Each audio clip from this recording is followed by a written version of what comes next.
दोस्तों, नवीन शिक्षक संवर्ग की बहुत बड़ी खबर है।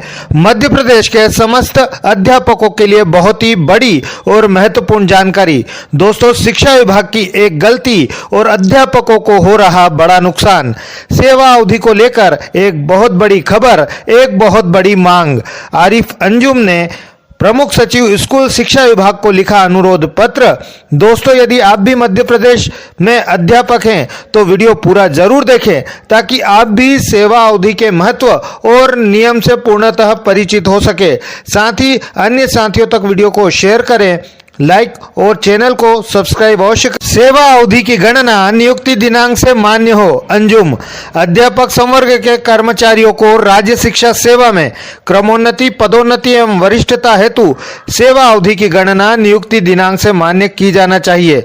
जिस प्रकार जब हम शिक्षा कर्मी और संविदा शिक्षक से 1 अप्रैल 2007 में अध्यापक संवर्ग में सेवाओं की निरंतरता में संविलियन नियुक्ति किए गए थे, तो क्रमोन्नति, पदोन्नति, वरिष्ठता हेतु सेवा अवधि की गणना नियुक्ति दिनांक मान्य की गई थी। देखिए कृपया 11 सितंबर 2008 के राजपत्र की अनुसूची 4 की टिप्पणी 1।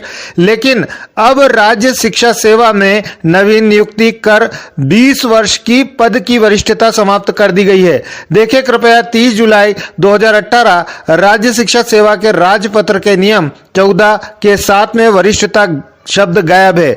इस नियम के परिप्रेक्ष्य में सेवा शर्तों के जारी दिनांक 27 जुलाई 2019 के नियम 2.15 में पदोन्नति, क्रमोन्नति समयमान के प्रयोजन के लिए पूर्व में अध्यापक संवर्ग में की गई सेवा अवधि का लाभ अधिकतम 10 वर्ष पैरा 3 के अनुसार प्राप्त होगा।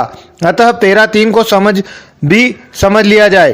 पैरा 3 में उल्लेख है कि यद्यपि ये नवीन नियुक्तियां हैं, पर सहानुभूति पूर्वक विचार कर अध्यापक संवर्ग में की गई सेवा को पदोन्नति, क्रमोन्नति समयमान की पात्रता में गणना में लेने का निर्णय लिया गया है। तदनुसार पैरा 3.1 में भर्ती नियमों की अनुसूची 4 में चूंकि पदोन्नति हेतु 5 वर्ष की सेवा अवधि का प्रावधान है, अर्थात पदोन्नति में कोई दिक्कत नहीं होगी। लेकिन हमारी पदोन्नति के समस्त प्राचार्य, हाई स्कूल व्याख्याता, उच्च श्रेणी शिक्षक तथा प्रधान अध्यापकों पदों पर वेतनमान अनुसार पदनाम से नियुक्ति की जा रही है। पदोन्नति का मार्ग तो प्रशस्त है, पर पदोन्नति के पद नहीं रहेंगे। पैरा 3.2 में केवल संविदा शिक्षकों को प्रथम और द्वितीय क्रमोन्नति का लाभ समय पर देने के उदाहरण तो दिए गए हैं, लेकिन शिक्षा कर्मियों और पदोन्नत हुए लोगों को क्रमोन्नति के उदाहरण न देकर संशय एवं भेदभाव किया जा रहा है। पैरा 3.3 में 3 उच्चतर वेतनमान की पात्रता हेतु गणना में लिया जाएगा।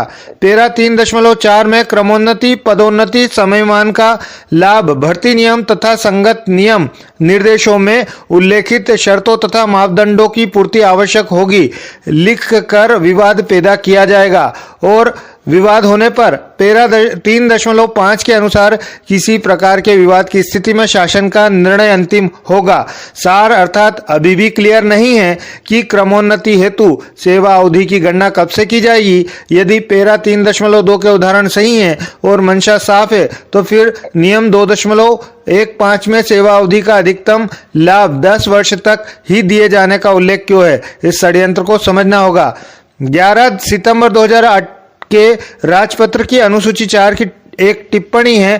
30 जुलाई 2018 राज्य शिक्षा सेवा के राजपत्र के नियम 14 के साथ स्कूल शिक्षा विभाग द्वारा सेवा शर्तें 27 जुलाई 2019 के नियम 2.15 का लोक शिक्षण संचालनालय के निर्देश दिनांक 9 जुलाई 2019 द्वारा 1 जुलाई 2018 के पूर्व और पश्चात नियुक्ति अनुसार लोक शिक्षण संचालनालय के निर्देश दिनांक 24 जुलाई 2020 द्वारा वरिष्ठ वेतनमान के निर्देश जारी किया जाना शेष है। अतः सभी को इस दिशा में प्रयास करना आवश्यक है। आरिफ अंजुम, प्रांताध्यक्ष, शासकीय